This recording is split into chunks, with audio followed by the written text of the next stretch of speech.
Welcome to the CBS Radio Mystery Theater Archives, the only YouTube channel which has the original classic episodes of the CBS Radio Mystery Theater in order with no ads.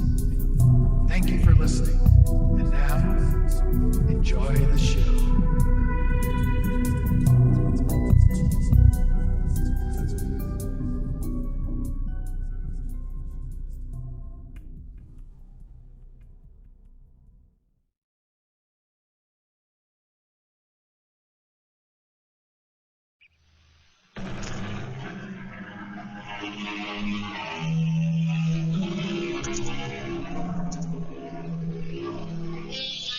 They say that Washington, D.C. is like any other city in America, that it has people from all walks of life trying to make ends meet, people trying to get ahead, raise their children right, and so on.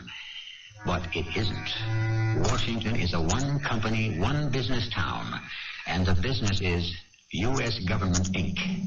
And sooner or later, most people within and without the city's limits find themselves enmeshed in that company's business, like Tim and Kathy Doyle. It started with a call on the telephone. May I speak to Mr. Doyle, please? My husband's not home right now. This is Mrs. Doyle. Mrs. Doyle, this is Mr. Stairwell of the Bethesda Funeral Home. Funeral home? You're calling about Tim's Aunt Emma, aren't you? Precisely. I want Mr. Doyle to know his aunt is ready now, and that if you both would like to come along and see her, you could get a good look before the service is on Thursday. This evening would be fine all around, Mrs. Doyle. We're open until 10. This evening? Let me talk to my husband about it. I'll see he gets in touch with you. What did you say your name was? Stairwell. Like in farewell.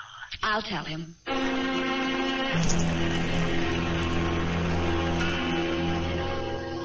Hello? Is there anyone here? Kathy, are you sure that funeral director said they'd be open until 10 tonight? Tim, I don't like this place. Did we have to come over this evening? It could have waited till tomorrow. I told you, Kathy, tomorrow is impossible. I'll be even more jammed up than today. That's what my job in the Department of Justice is. Late hours, all hours, any time. I wish you'd stayed on as an assistant in drugs and narcotics enforcement. Are you going to give me that you're working too hard routine again? I'm sorry. I guess it's just that I hate a funeral parlor, especially at night. It's so spooky. Honey, we have no choice. I wouldn't feel right about not paying my respects to Aunt Emma. Yes? Oh, you frightened me. I'm Mr. Stairwell. Have you come to make an arrangement or to view a deceased? I believe you called my wife about Aunt Emma. We've come to See her. I know it's late, but you said it was okay. Oh, yes, Miss Emma Doyle. Could you wait a few moments? I'm a little busy right now. We can come back tomorrow. Actually, we weren't going to stay too long. Well, in that case, you really don't need me, and I am quite occupied. This is that time of year, you know. No kidding. It's seasonal? Down that hallway to your right. All the way to the end, turn left, and it's the first open door on your right. Lovely woman. Terrible loss. You'll excuse me? Tim, wasn't he peculiar? Lovely woman, terrible loss. I bet he never even knew Aunt Emma. Probably says it to everyone. Okay, let's go, Kathy. Take the hallway to the left. No, hallway to the right. Is that what he said? Hallway to the right, and it's the first open door on your left. You sure? Well, let's walk it and see. All these doors. Do you think there's a real person behind each door? You mean an unreal person? You know what I mean. Oh. Well, now what? Turn to the right? Is that it? No, to the left. I'm positive. Turn left, and it's the first open door on the right. Or turn right, and it's the first open door on the left. Oh, look, Tim. On the other side of the potted palm, there's an open door. I'm right behind you. Tim, can't I just stay over here by the door?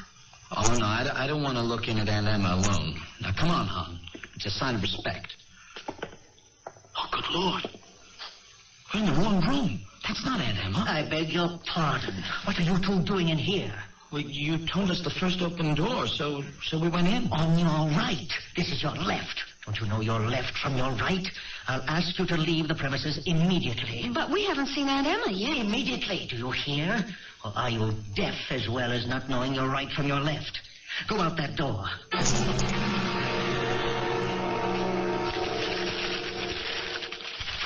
I've gone through this newspaper page for page twice already, and there's not a word. Son of a gun. Not a word about what, Tim? Oh, nothing. Something I was looking for in this evening's paper. Some new Justice Department case? Not exactly. But it could be something a lot of government people would like to know. If it's true. I can't understand it. Why are you so mysterious, Tim? Honest, Kathy. I'll tell you as soon as I know for sure, okay? Right now, I'm just as much in the dark as anyone. Now, listen, chick. Do you mind if I don't stay up and talk? I've got a heavy schedule tomorrow. Of course not, darling. You don't mind if I stay up and read, do you? This book is absolutely fascinating. It's about something in wartime called Operation Mirror. A government official who has a double so he's protected in case somebody wants to kill him. Yeah. Okay, fine. I'll see you in the morning, Kath.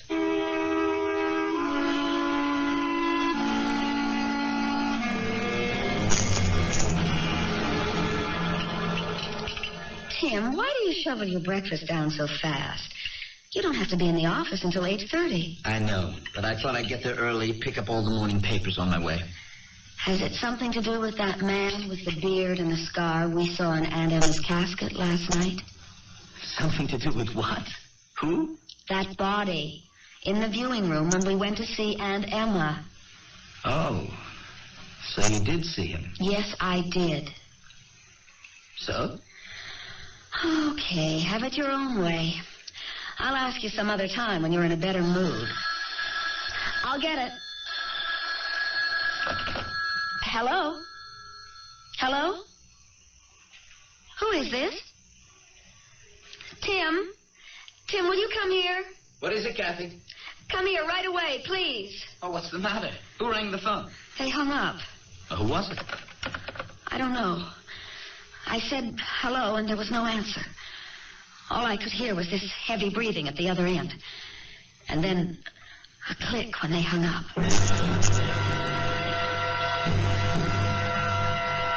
Julian, do you mind if I come in for a moment? Of course not, Tim.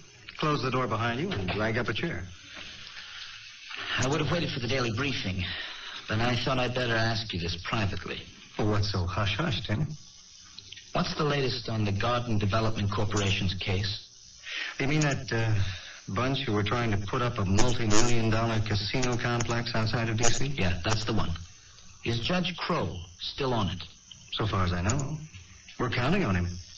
When the verdict's in, there'll be a hue and cry in Washington like you haven't heard since Watergate. We got Garden Development by the throat. It's an obvious front for a billion-dollar gambling ripoff. The timetable? Well, we've made our case for the government, and Judge Kroll is taking 3 weeks off to decide which book to throw at them. That's usual. He's all right, is he? All right in what way? He's fishing up at his place in the Springs. You're sure? Well, you have reason to believe he's somewhere else. No. Something I happened to run into last night. Well, wherever he is, he's easy to recognize. That famous scar of his, and, he's tried to hide that with that beard. Yeah, well, I just thought I'd check with you on how far the case had gone. We'll win. No question. This garden development scheme has been put together by some very smooth operators. A couple of business leaders and congressmen who I suspect are on the take. We'll see what the judge has to say when he raps his gavel for order. Julian, thanks a lot. I know how busy you are. Oh, Tim, how's Kathy? She's fine. You tell her I was asking after her. See you at the briefing.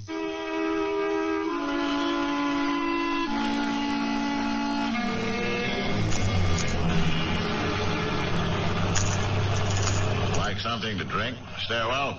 I'll have a whiskey on the rocks, Senator Henderson. Okay, help yourself. I always have an extra bar up here on deck.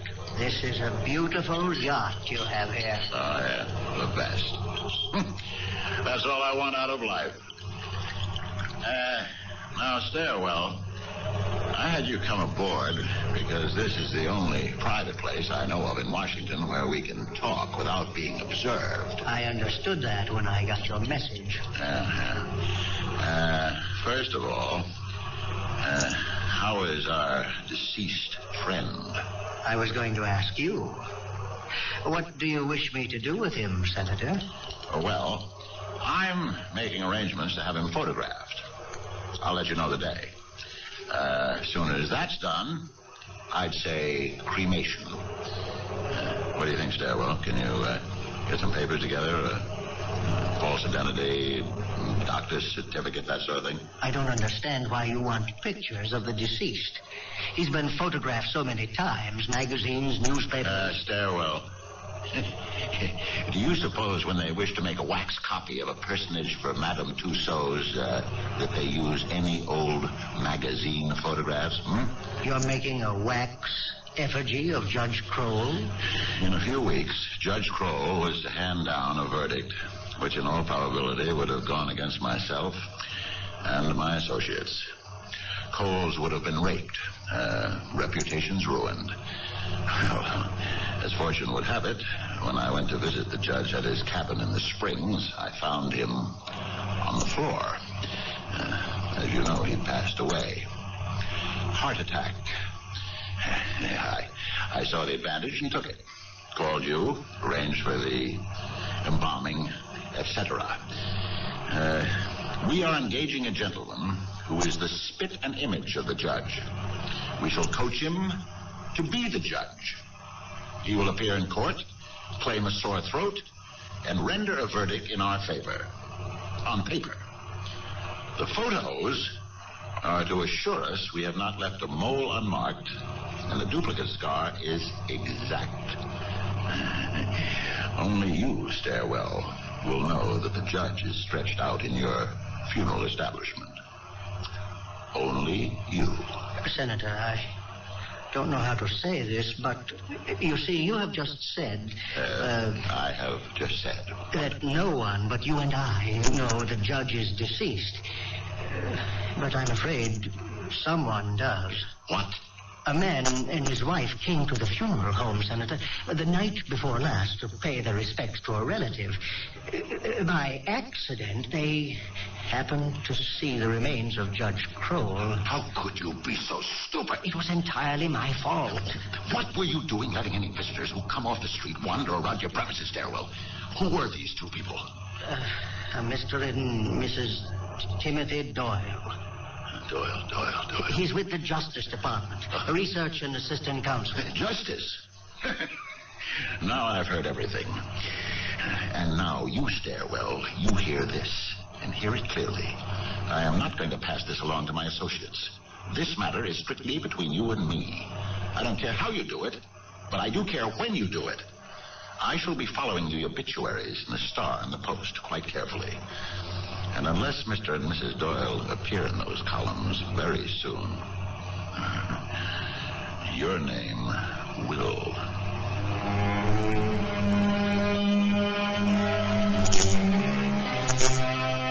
Unwittingly, unknowingly, a young couple have unlocked the door of a secret. They have encountered the wheels of a juggernaut, which, when in motion, could crush them. More when I return shortly with Act 2.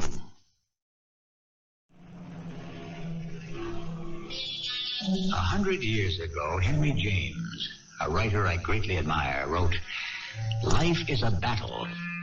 Evil is insolent and strong. Goodness is apt to be weak. Folly very apt to be defiant. Wickedness to carry the day. The world as it stands is no illusion, no evil dream of the night. We wake up to it forever and ever." This morning, when Kathy Doyle awoke, it seemed that horror and dread were peering over her shoulders.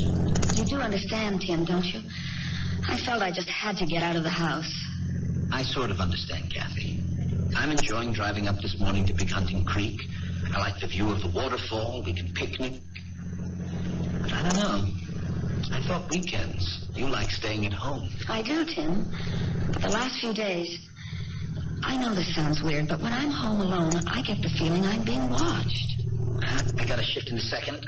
This is a pretty steep grade. Hey, look at that fool speeding down the hill towards us. He's crazy. Oh, I'm drunk. Look at him, weaving all over the road. Did you see that? I kept my eyes closed and grabbed my seatbelt. That was a near miss, inches. Good thing he was on the outside and we were on the mountainside. Tim, what's that in the road up ahead? Oh, no, son of a gun. Oh, there goes lunch by the waterfall. What is it? It's a roadblock. I better pull up and stop. There are branches and trees pulled right across the road. Some local is telling us there's danger up there. Does that mean we can't go any further? If we're smart. Somebody went to the trouble of warning us. This is a lousy spot to turn around in. The road's so narrow, I'll have to inch back and forth. Well, here goes. Aren't you getting awfully close to the edge, Tim? You know any other way to make it?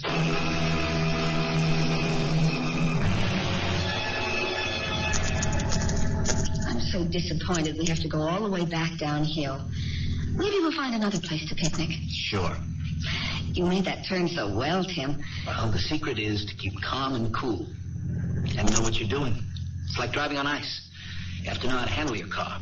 Now, for instance, right now, you see how much steeper it's getting? So we downshift. Wouldn't the brakes hold? Oh, sure they will. But this makes for less wear and tear. Having the motor hold her back helps, you understand? Tim, there's that car again, down there where the road makes an S. Do you see it? Oh, that same car driven by that same crazy man. Will you look at him? Coming up this way, lickety-split? Tim, I'm afraid he's weaving all over the road again, only this time we're on the outside. Tim, honk him, he's coming right at us. Move over, you crazy fool! Get over on your side! What's he doing, trying to kill us? Oh, my Lord, he hit us. Take it easy, Kath. Kath, we're okay. But we're picking up speed.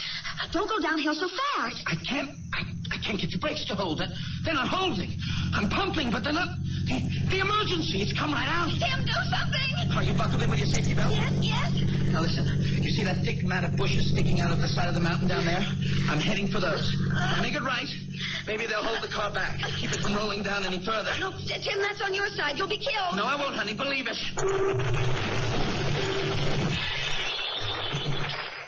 Kathy?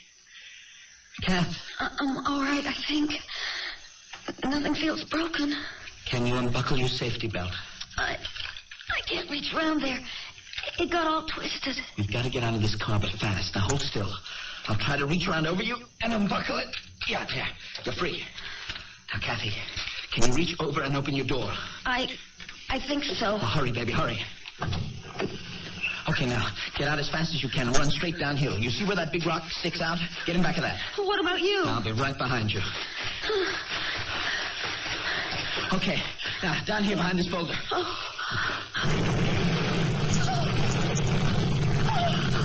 happened?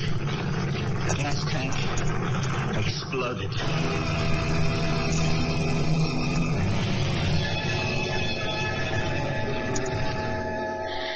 It's so good to be home again with my feet up on the sofa.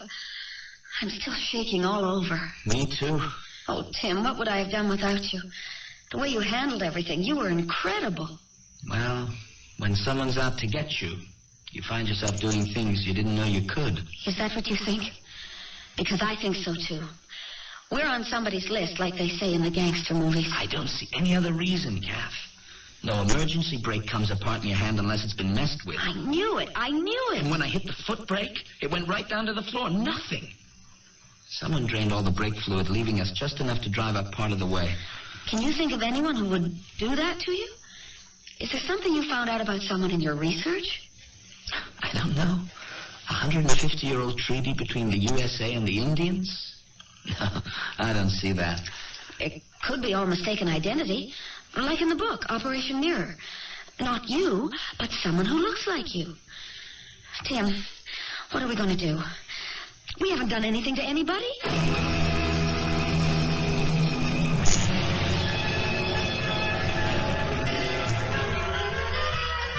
How did you like the movie, Kathy? I loved it, Tim, but I like this better. I haven't sat in a drugstore for a chocolate ice cream soda since I don't know when. We have to just keep going, Kathy, and pray that it's all coincidence or a mistake. It isn't, Tim, and we both know it. Okay, hon. You finished? Yep. Let's walk home. It's a nice, clear night. You see, it didn't rain after all. Yeah, the radio said it would. Wait till I pay the man for the sodas.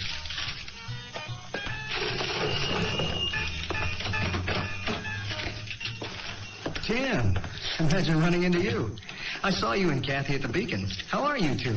Julian, We're recovering. That was some hair-raising accident you two had. what brings you to Bethesda this time of night? Same thing that brought you two out of hiding. That horror picture at the Beacon. Tim, I'm going to ask Charlie whether we can give you a little special protection. I don't like the smell of this. No, we don't need that. Julian is right. Something is rotten here. I insist on it, Tim. Did the insurance company tell you when you'll get your money for the car? You kidding? Well, let me give you a lift then. No. We thought we'd walk. Tim, I wouldn't mind a lift home. I'm kind of tired. I'm parked just around the corner. I want to walk. It'll do us good. Good night, Julian. Good night. See you Monday.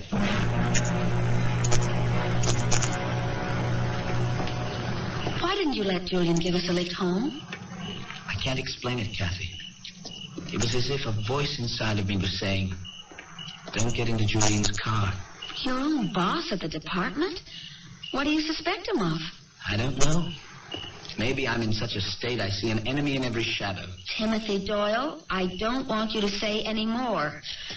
Let's just enjoy our walk. See? The moon's out. Rain tonight. Ha!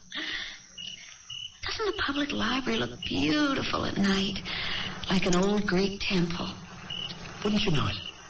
I left the umbrella in the movie house. I better run back and get it. Shall I wait for you here? No. You might as well come along. Let's jog, okay? Oh, Tim! Look back there where we were just standing. Oh, Mother of Mercy. A great walloping piece of marble fell down from the roof and smashed on the street. If we'd been standing there. Right where we were. Hold on to me, Tim. I'm getting real scared now. If we hadn't turned around and run back to get your umbrella, 1 second later. we would have been crushed to death.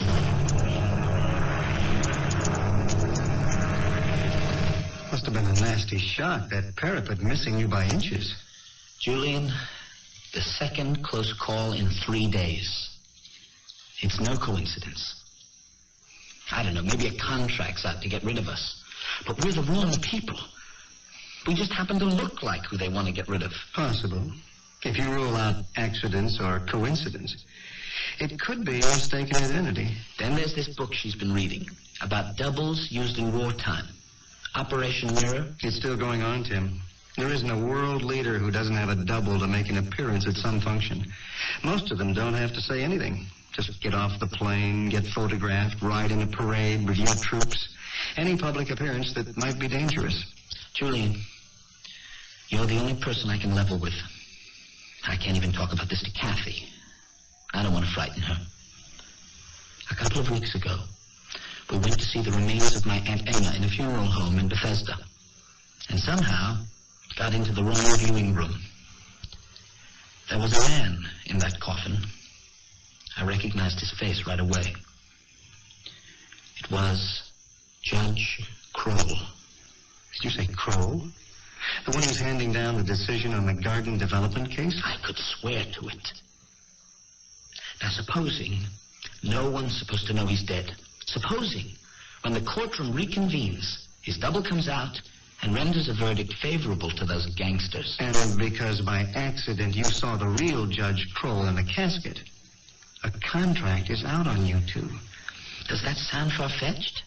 I'll have the department send somebody around to that funeral home. The director's name is Stairwell. He better be picked up, too. Tim, there are millions at stake. This was the cleanest federal warrant we ever issued. How about Kathy? I'm having your father move in with us. He's a widower and he always likes to come and visit. There's one other thing. Do you mind if I take the rest of the week off? I've got an idea, and I'd like to follow it up. Tim, don't get in my way. All I ask is, do your darndest to stay alive. I have every intention. A great deal has been written about and said about money. That it's something a fool is soon parted with. It's the root of all evil, and so on. Generally, there is agreement. It makes a good servant, but a bad master. For those of us who like to unearth clues and solve mysteries, there's plenty of evidence that Tim and Kathy Doyle are being fingered, so that someone's desires for money will not be thwarted. I shall return shortly with Act 3. The time unimportant. For Tim Doyle, it's later than he thinks. The place, a secluded spot Washingtonians call the Springs. As Tim's rented car pulls up, he can see a cabin in the woods, and beyond that, a bearded man in waders, fishing midstream. No one else is in sight. You there. Where are you going? My name is Timothy Doyle. I've come to see Judge Kroll. Yeah? What makes you think the judge wants to see you? Who are you? Do you have any identification? Certainly. Have a look. Uh-huh. Oh, indeed. Justice Department. Is the judge expecting you? Senator Henderson. The judge doesn't have a telephone up here, and you and I both know it. He could scarcely get away for a few weeks quiet fishing if he had a phone. Uh-huh.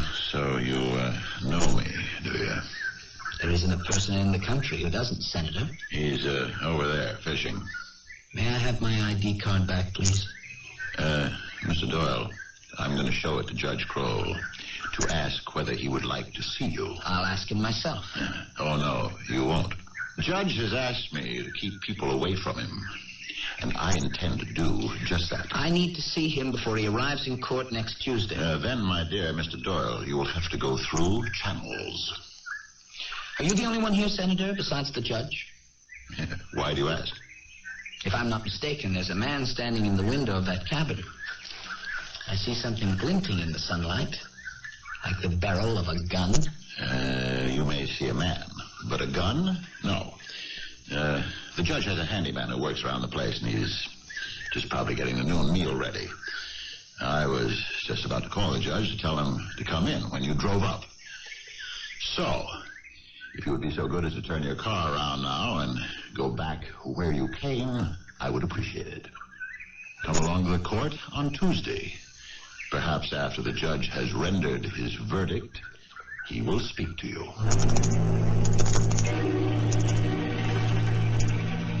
Who was that, Senator? That young friend of yours, Stairwell. The one who leads a charmed life. Timothy Doyle? Here? You're asking yourself the same questions I did. Why didn't you get him a little closer to the cabin? I could have picked him off with this rifle. Oh, what a brilliant idea. Think of the explaining I'd have to do with the authorities. Why we ever took you in with us is beyond me. It could have been a hunting accident. Doyle, out here hunting without a rifle? You cannot seem to understand. Doyle and his wife are the only ones who have seen the judge's body. If one of them dies mysteriously, the other is going to talk. It was bad enough I had to be here when he showed up. You can tell our bearded actor he can get out of the water now. I think he's coming along just fine. And you see, the judge is cremated, name disguised, Board of Health, all the necessary papers are in. Mm-hmm. We're in the clear. Yeah, well, it's your job to finish off the Doyles. Like it or not. Senator, I've tried. Honest, I have. But I'm not a hitman. You made the mistake of letting them into the wrong room. You've got to answer for that. Or take the consequences. Oh, there's nothing like a Saturday morning. Tim, how can you be so relaxed and cheery? I'm always cheery on weekends. I'm home with you. Why shouldn't I be happy? Tim, what are we going to do? About what? You know, threats. Your father's upstairs. Across the street is an operative from Justice protecting us. We're as safe as we can be, honey. Do you think any of this is somehow connected with that ugly man in the coffin? The one with the beard? I thought you didn't see him. I did. I didn't want to remember him. Some connection. It's possible. I don't see how. Who do you suppose was in that coffin? Tim? I asked you a question. I heard you. Don't try being evasive with me. Do you know who that dead man was? Did you recognize that face in the coffin? Not positively. That's the truth, Kathy. But you have an idea. It's such a wild idea anyway. You know, the insurance people said they'd put a form for me to sign for the car in the mail. Let's go see if it's come. Coming? Uh-huh.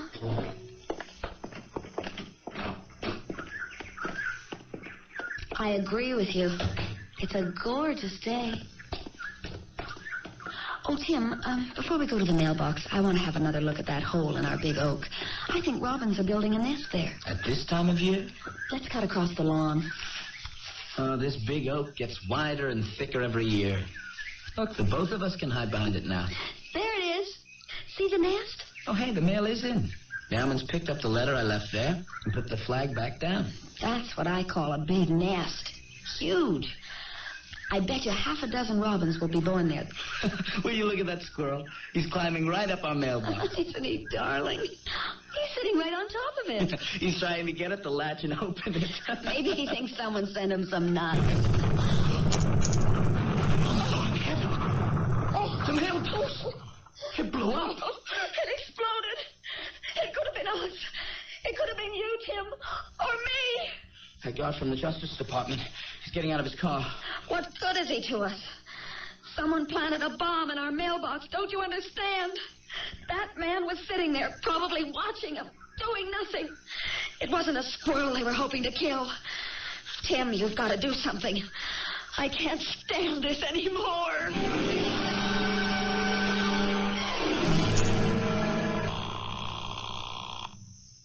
Justice Department.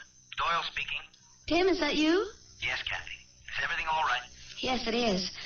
I thought I'd just like to talk to you. Did you tell Julian what happened Saturday? He's not in yet. But you know, I told him everything on the phone Saturday. The police have been here for the umpteenth time. And what about the man from Justice? His car is gone. And your dad? Is he okay? Yeah. I just sent him out to do some shopping. Tim, it's so hard to pretend to him that it was all a mistake. I'll get home early, honey. Don't you worry about anything. And you don't mind my calling you at the office on a busy Monday morning? Of course not, darling. Anytime. Bye, Kat. Bye, Tim. Oh. Yes, what is it? Oh, aren't you the funeral director, Mr. Stairwell. I've come to apologize, Mrs. Doyle. Apologize? What for? I don't blame you for keeping this front door on a chain and not letting me in. I treated you and your husband pretty shabbily.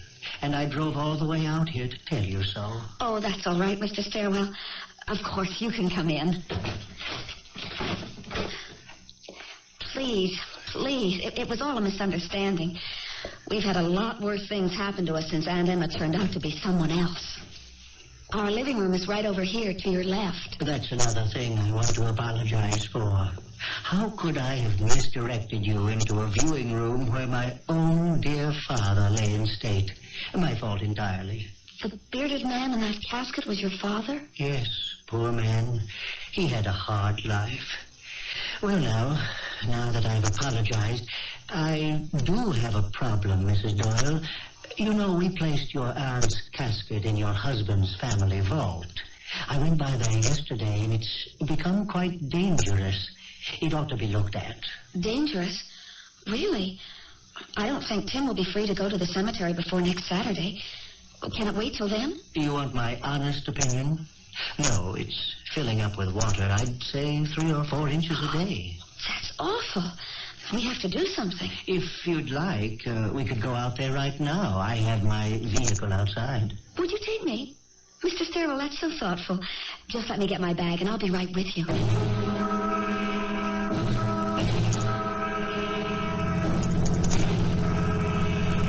This is the first time I've ever ridden in a hearse. Up front, it's not at all uncomfortable. If you'll forgive a bad joke, Mrs. Doyle, I've never had a complaint from a passenger in the back either. Well, here we are. This is the East Gate. Oh, dear. I never thought I'd be visiting this cemetery so soon again. Let's hope it'll be the last time. I'll get the door for you. let me see. The vault is right behind that big poplar tree. Am I right? Before we go into the cemetery, would you mind turning around, Mrs. Doyle? You've got a gun. Yes, I have, and it's loaded.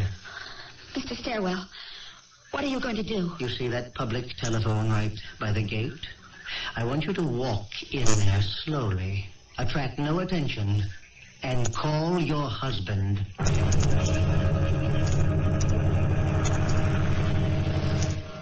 Tim, it's Kathy again. We talked an hour ago.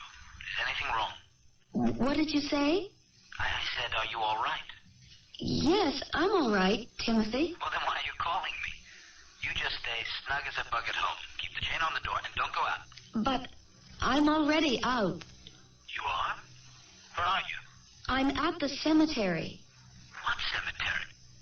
Why are you there? Tim, there's something very wrong with the family vault. Can you come out here right now? Kathy, I'm terribly busy. I have days and days of work to make up. What's wrong? Can you tell me about it when I get home tonight? I can't go home now, Tim. The vault is filling up with water. I don't know what to do about it. Please, Tim. Okay. I'll be there. And maybe on the way here, Tim, you better stop off at home and feed Buster. Okay, Kath. Will do. There, I did it. I wish you'd point that gun in another direction. We're fortunate. The cemetery is deserted now. Get out of the booth, Mrs. Doyle. Where to? Into the vault. Mr. Doyle, stand next to Mrs. Doyle. I'll try and make this as quick and painless as possible. Aren't you Mr. Stairwell from the funeral parlor? Stand still. You're mad. You can't shoot a pistol in here. Your eardrums will burst. Be quiet and stand still. Mr. Stairwell, can you hear those sirens, huh? It's the police. The police! So long, Mr. Stairwell. Look at him go. Oh, darling. I hope this is the end of it. I couldn't stand another one of these things. Shh, honey. It's all right. Well, he made the hearse. This is the police. You come out of that hearse and drop that gun. Oh, Tim, darling, I knew I could count on you. When you phoned with that message for Buster, I knew exactly what to do. They're taking Mr. Stairwell away. Take a good look, honey. It isn't often you see a funeral director on his way to his own. Was he the Mr. Big of this whole thing? I don't think so. But he'll want to save his own skin, so he'll lead the police to him. That was some ripoff, engineered by some very shiny brass. But they were weak in one department. They were? In their research department. They never found out that Buster wasn't a dog, but your brother on the police force. I guess we can all breathe a sigh of relief.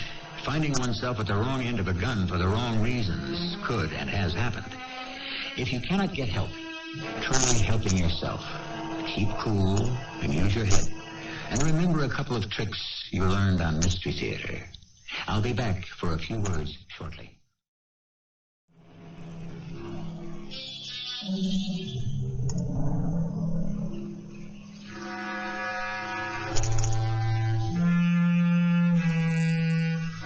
Somebody famous, whose name escapes me, has said, "It's not death that frightens me, it is dying." The known does not alarm me. The unknown does. So be not frightened of anyone's secrets or mysteries. Look sharp, be strong, and say to yourself, he who fears being conquered is sure of defeat.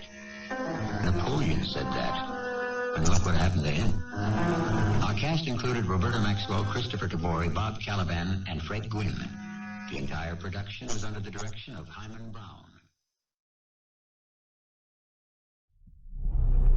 I hope you enjoyed this episode of CBS Radio Mystery Theater. If you've enjoyed this and want to hear more, please subscribe to this channel.